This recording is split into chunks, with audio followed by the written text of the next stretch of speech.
Sunday edition right on KTN News. It is Sunday, of course, the 7th day of October 2018. My name is Yusuf Ibrahim, standing in for Ben Kitilian. This morning, we have a lot to discuss as far as Kenya's political situation is concerned. I mean, we definitely have to talk about referendum because it's now a matter of, it's not a matter of when, but if that referendum is exactly going to take place. And yesterday, you've seen that new development from the Deputy President, William Ruto, who's now saying, bring it on as far as the referendum is concerned, saying that he supports the referendum as far as it's going to uplift the living standard of the Kenyans out there. And at this hour, I'm going to engage our reporter, Abubakar Abdullah is on standby for us at the CBD. Later on, I'm going to engage our senior political reporter, Chris Tyre, who is going to tell us more as far as the Migori senatorial by-election is concerned. A contest that is going to prove to be some sort of a litmus test for ODM leader Raila Odinga. But before I engage Chris, and of course before I engage our panel here in studio, let me talk to Abubakar. And I can see you there, Abubakar. You are at the CBD, I believe. And what do you have for us? Well, Yusuf, close to a decade since it was promulgated, constitutional reforms are on rife. This time, the country's leading politicians seemingly in unison, saying that Wanjiku is overrepresented. But what do these Wanjiku believe?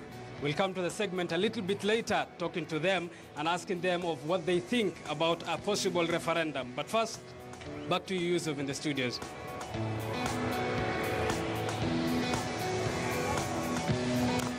Thank you very much, Abubakar Abdullah there from the CBD. Of course, is going to engage some of the Kenyans out there. He's going to maybe ask them what they think about this new call for a possible third referendum in this country.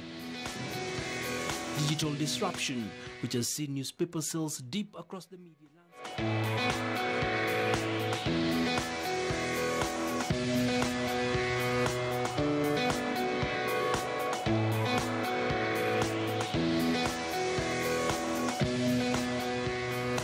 Of course, we have our political experts in the studio ready to dissect some of the big stories we have for you this morning. And naturally, we're going to be starting with the call for a referendum.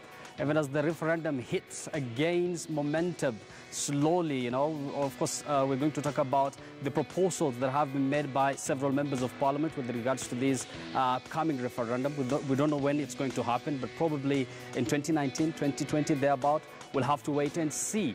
And at the same time, we're going to talk about the proposals that have been made by the clergy, in particular the NCCK.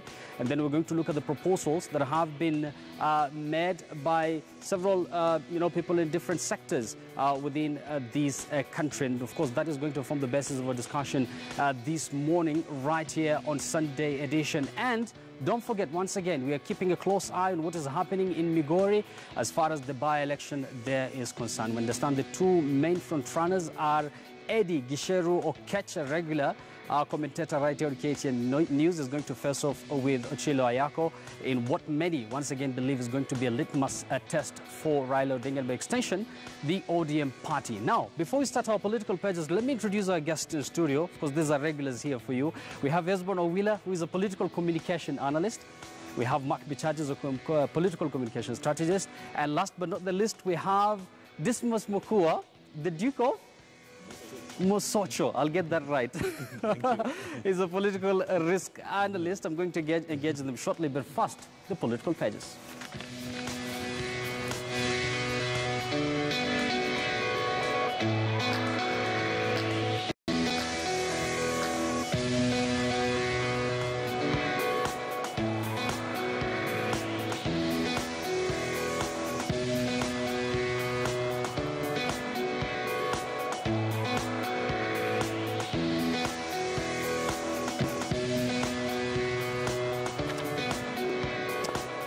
Welcome back to the program. If you're just joining us, the Sunday edition begins right now. And let me take a look at this splash that is on the Sunday edition. We're going to look at the Standard shortly. And the splash says, why Ruto now backs Raila on referendum? This has everything to do with what the Deputy President yesterday said, saying that, if it's about referendum, he basically said, bring it on. He is ready as far as this referendum is going to support the people of Kenya. And then under that splash, the headline reads, Deputy President softens stance on push to change law, but allies say latest move is part of grand scheme to check opponents. There you go. That is the splash on the Sunday Nation. And then on the Standard, it's a similar splash, and it says it's yes to change of law, but 3 dots there. We're going to probably try and fill in those dots that have been left there on the splash, and then continue saying what exactly to change. It's now no longer a question of if, but when a constitutional referendum will be held after top leaders closed ranks to endorse idea amid simmering differences on issues to be considered, though they remain bitter opponents. That is the Deputy President and ODM leader Raila Odinga, the former Prime Minister there. Now, gentlemen, good morning once again. Dismas, the Duke of Mosocho, I have it right now. Yes, you do. Let me begin with you. First of all, before we go into the details of this referendum and what it's all about and how probably it's going to change the lives of Kenyans, of course, there are some Kenyans who are skeptical, saying that this referendum might be a reason for the political elite to create some more political offices. I mean, first of all, how badly do we need a referendum? And is it going to be a solution for all the problems the Kenyans are facing out there? Well, it seems to me that whenever there's a crisis in Kenya, we run and sort out our constitution. In error, we believe that the constitution is going to be a solution to all the problems that is in Kenya. Dismas, sorry to cut you short. I think we have a problem with your voice, but let me just hand over that question, play back that question to Mark. I'll pick up exactly where Dismas has left it. Yes. Indeed, the referendum seems to be the answer, but what is the referendum question is the key thing. Because in my view, I think our politicians have run to it because it lessens tensions on them. Because if the economy is failing, it's the constitution. If there's anything wrong with the country, it's the constitution. So clearly, for me, we as the citizenry need to be very careful lest this constitutional referendum is hijacked to fulfill personal needs. I'll give you a quick example. If I was running in 2022, I would, for example, want to create the position of Prime Minister, Deputy Prime Ministers, and probably 2 Vice Presidents, or not, if not, then 2 Deputy Prime Ministers, because then I have a high chance of making it to that particular cabinet or executive, for that matter. So the reality of the matter is we do need a constitutional review. I think as far as Wanjiku is concerned, we are feeling the pinch, but we need to be very, very careful. And I predict this will happen, that it will be hijacked by politicians, and it will be the referendum for the top 5 politicians in this country. So Kenyans have to read the constitution, basically. Yes. Soma Katiba, yes, when that time comes. Let them not say that Siju Baba or Mama or Anko Amesoma, we don't need to read it. You know what they said the other time. Hesbon, do you think there is a chance maybe the political elite might end up hijacking this call for referendum? But I don't think they might hijack it. But the process itself is a political process. So you cannot even talk about hijacking. It's principally domiciled within the political sphere, and therefore it is politicians who will. And the fact that politicians will lobby for positions to be taken means that inevitably it is a political process. But then I think it's incumbent upon politicians to make sure that whatever framing, whatever kind of issues they want addressed in the Constitution is in the interest of the public. So do politicians do that? I don't think they do that. So where do we get to attend to the interest of Wanjiku? And I think this is where the media comes at the forefront. That because there are so many parties that have fronted this debate for the referendum. There is Honorable Moses Kuria with Punda Mechoka. There is Third Way Alliance with something that most Kenyans don't understand. Punguza Mizigo, that's what they call it. Punguza Mizigo. There's this MP from, I think, West Pokot called Kosin. And then, of course, there is the Tiati Member of Parliament, Honorable Kamket. Yes. So you look at all these people, they probably have an issue with the Constitution based on what the common Mwananchi is going through. So the question is, how then do we consolidate all this and address the issues of Mwananchi and consistently run away from creating avenues for politicians to benefit from any changes in the pieces of legislation that we have? Of course, we're going to go into details of some of the proposals you've talked about by a section of members of parliament. The NCCK also had made several several proposals, as well as the Third Way Alliance, as you've rightly put it, and the Punguza Mizigo initiative. I understand they're collecting signatures. I understand the Duke of Musocho is now ready, and I'd like to hear your point of view before we cross over to another topic. Yes, I was saying earlier on that the fact that we want to have a referendum is a strong statement that our elected leadership has failed to govern the nation. For instance, the crisis we have in Kenya today is the high cost of living. I mean, are we telling ourselves that we need to do a Dismas, I think once again I have to cut you short. Sorry, I apologize deeply. We're going to, of course, I promise, we're going to give you a slot shortly. But Mark, you've talked about the most important thing is the question within the referendum. Yes. And there's fear, as you've already said, that the political class might end up hijacking this call for referendum. What do you think are the most important things that should be like at the topmost agenda for this referendum? The most important things is, number one, we must be very clear that we're not having a referendum at the altar and sacrificing development for a referendum. Yes. I think that premise is silly. I think any politician would say that if we're going to have a referendum, let's not have Big Four. That's unfair, because it's like asking your child whether he wants a future or he wants to eat now. He wants both. He wants to eat and have a future. It's like telling your child, if you want to go to campus, stop eating. He'll be dead by that time. So that's one. The second thing is the issue of Chapter 6. Okay?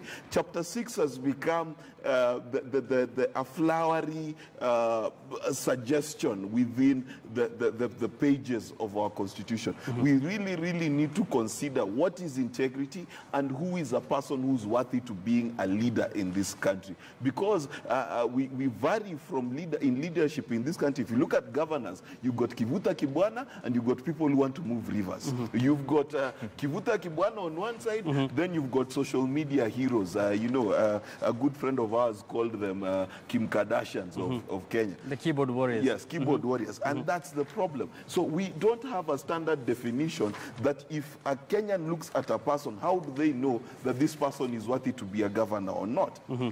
In the same standing, we need to ask a question of how many people do we need representing us, okay? And as such, how much do we need to pay them? We cannot keep having a parliament that wakes up one day and decides that the road between Nairobi and their village has increased and their travel allowance should also be increased. We need to stem the largesse of our parliament. We need to have laws that keeps their tumbocracy from growing. Well said. Now, Hesbon, let's talk about the wage bill. Once again, the country spends about 675 billion Kenyan shillings every year to paying salaries of civil servants, you know, those in the political class, basically. And if you look at some of the proposals, especially by the Punguza Mizigo campaign, by the Third Way Alliance, they're planning to reduce the wage bill, especially with Parliament, from about 36.8 billion Kenyan shillings to just 5 billion Kenyan shillings. Well, it seems as much as some of the proposals, by especially members of Parliament, are unrealistic with regards to, you know, reducing the counties from 47 to just 12. I mean, it's for Kenyans to make their decision out there. But I think wage bill is still, or should be, the main agenda in this referendum, right? It should be a key thing. And I think from the interest of the common mwananchi, I think our focus should be on wage bill. Politicians have a way of getting away with what they want. And when they have something that they're interested in, that is where we get a rider as the common citizens of our country to ride with what we want. And at the forefront of what Kenyans should be looking at is how we are going to reduce the wage bill. I mean, at the national level, I think the representation is close to 420, both senators and members of parliament. And then you look at what we get from Parliament. I mean, value for money is something that is very far from what Parliament is giving us. So there's a sense in which the folks who are having that conversation on wage bill need to weigh in on what the folks who are looking at changing the structure of governance and ensuring that every other political process results in a seamless or smooth transition from one president to another, or a situation where whoever loses, you know, does not lose completely if they got substantive number of votes. So there's a tricky bit between reducing the wage bill, and of course representation is one of the key areas. I think there's a proposal also to cap the number of cabinet ministers, to reduce the number of MCAs, scrap off completely nominated MCAs, because they're like 900 plus. And you ask yourself, what exactly are they doing? It's very little.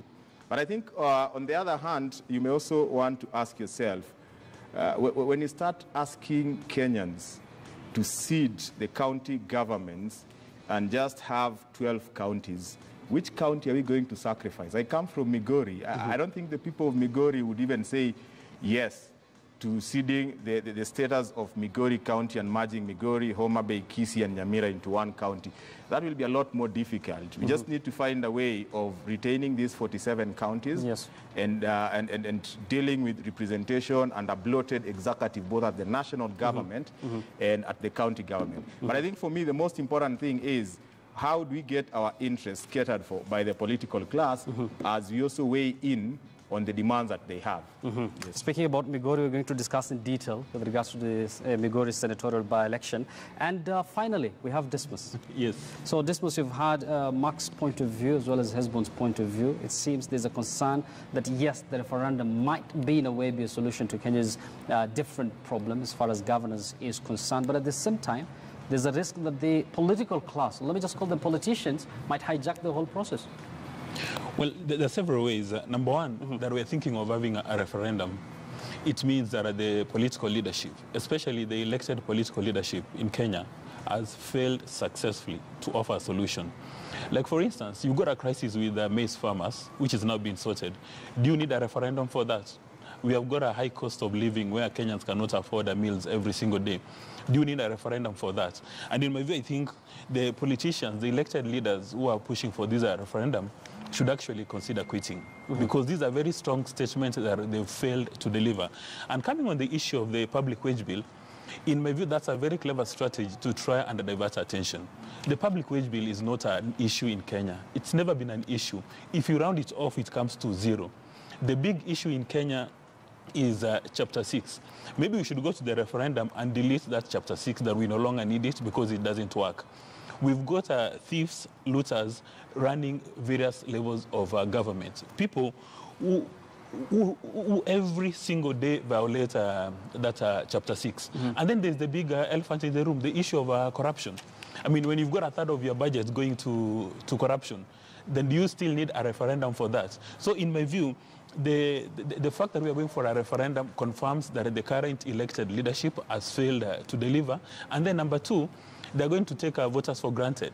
Because you see, majority of voters, Wanjiko and Mura, have got no capacity to understand this complicated issue.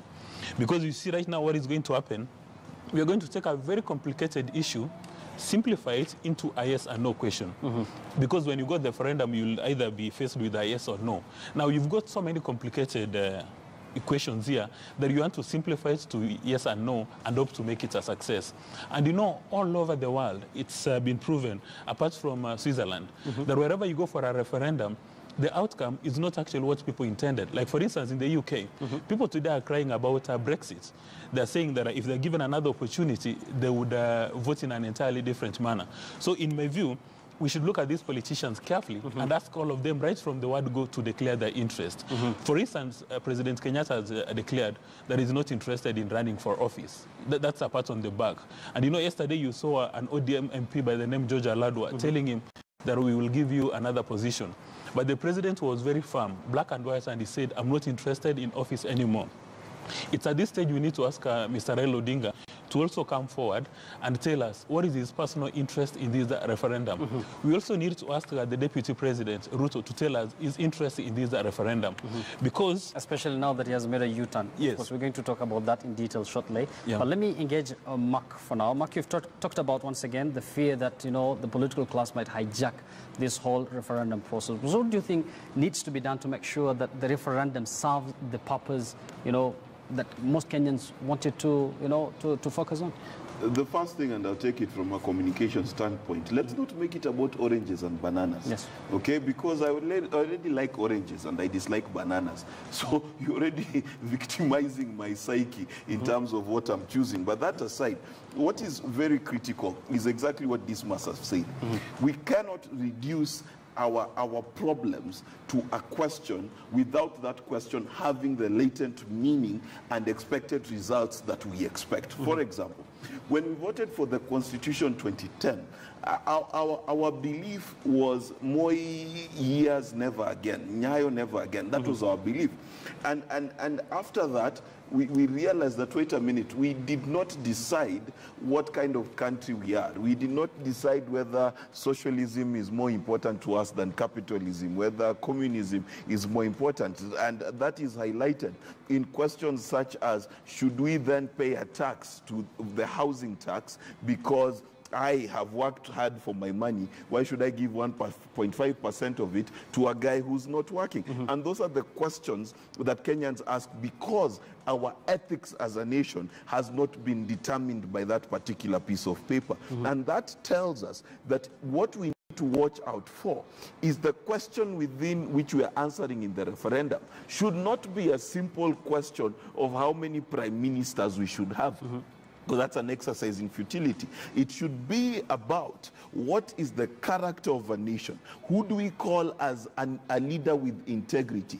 What is a servant leader?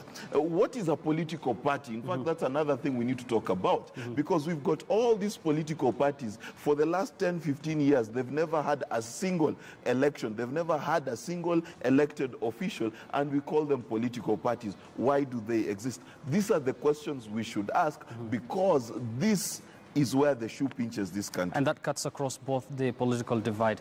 Yes. Hesbon, once again, you've talked, of course, Mark has talked about the fear that, you know, we might lose this thing to the political class. What do you think Kenyans should do? I mean, let's say the referendum, let's say it's 2020, hypothetically speaking. What do you think Kenyan, the normal Wanjiku out there should do?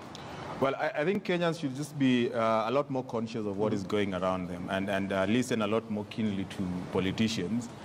And that basically means that the responsibility of what should be done is not entirely on Kenyans. It is on the media, because the media in a democracy is actually the most important purveyor of official information. And I think the media should be at the forefront of articulating issues around the referendum. What exactly are the different, voices calling for referendum saying, and what are their issues with regard to the Constitution, so that at the end of the day, if I'm listening to Professor Ekuro Okot, I know that this is what Ekuro Okot is talking about, and this is what the reference is in the Constitution. I think at the end of the day, Kenyans need to elevate themselves to a point where they have knowledge, because whether we like it or not, the referendum is a political process, so politicians will hijack that. So we are going to have many voices from the political class, but at least we need to have as much as possible the voices of reason, the voices of facts, and that can only be pervaded by the media. And therefore the media, for me, is at a critical point to help Kenyans understand what really are the issues. How are they going to change the lives of Kenyans? How are they going to make the government a lot more efficient?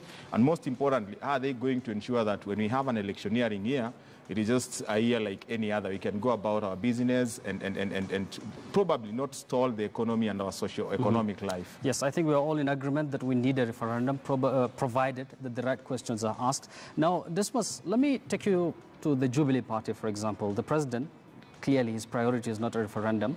His priority lies with the Big Four agenda, saying that people should stop, politicizing everything, and they should focus on development. And we're going to talk about Ruto's U-turn in detail later in the program. But do you think we're seeing some sort of a double speak within the Jubilee Party itself, where the president says, his priority is Big Four, and later on a section of the members of the Jubilee Party are also talking about the referendum at the moment? Well, President Kenyatta finds himself in a very interesting scenario.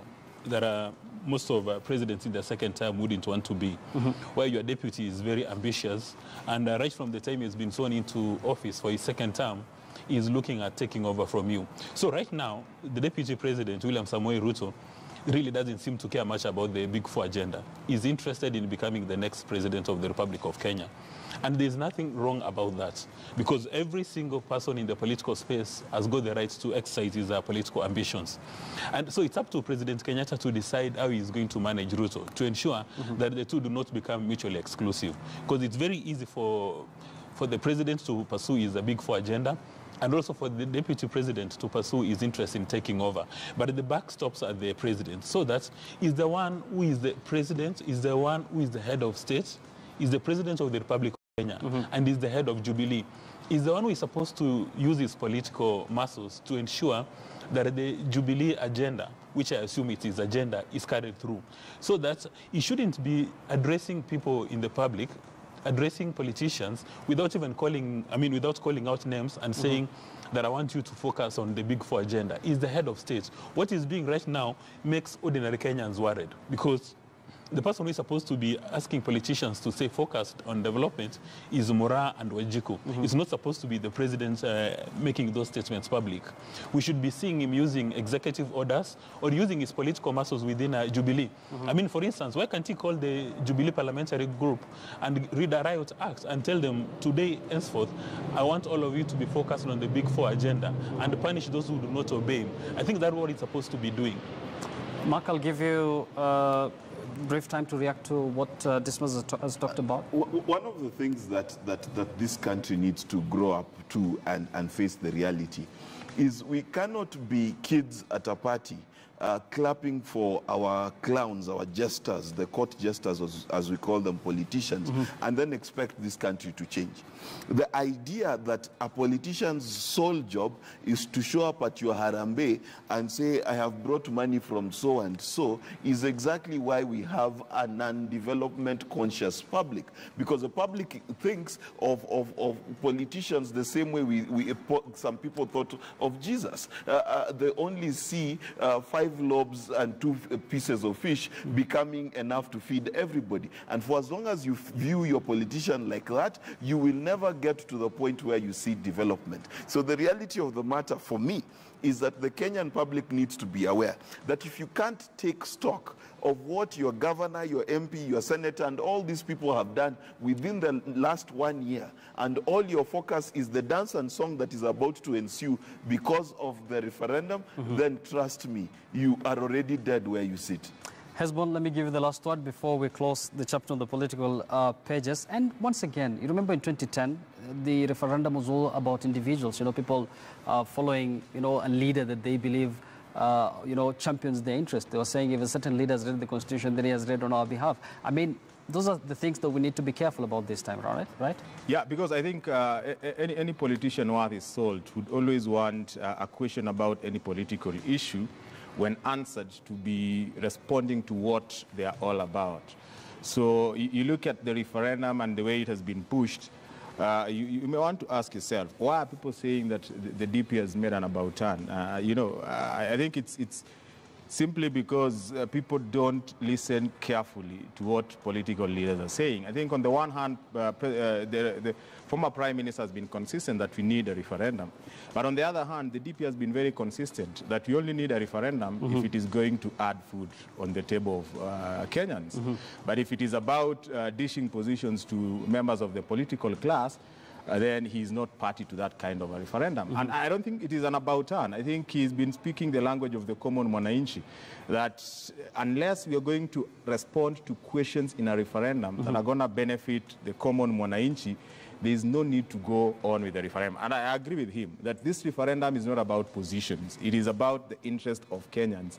And from what I said, I don't think there is any about turn. He is actually bringing it back to the public domain, that it should be a conversation about the public. That, and I don't think there is any politician who can stop a referendum if the public is interested in a referendum. Yes, and I see Dismas wants to react to your point of view, but Dismas, we're going to do that after this very short break, and that brings us to the end of the first bit of this program. That has been the political pages right here on the Sunday edition. But still to come, we're still going to sustain the debate surrounding the referendum. Is it meant to change the lives of Kenyans, or it's meant to create more political positions for, the political elite? We're going to probe that matter even further by looking at some of the proposals that have been made by, among others, members of parliament, the clergy, as well as some of the political parties, including the Third Way Alliance. Stay with us. We'll be right back.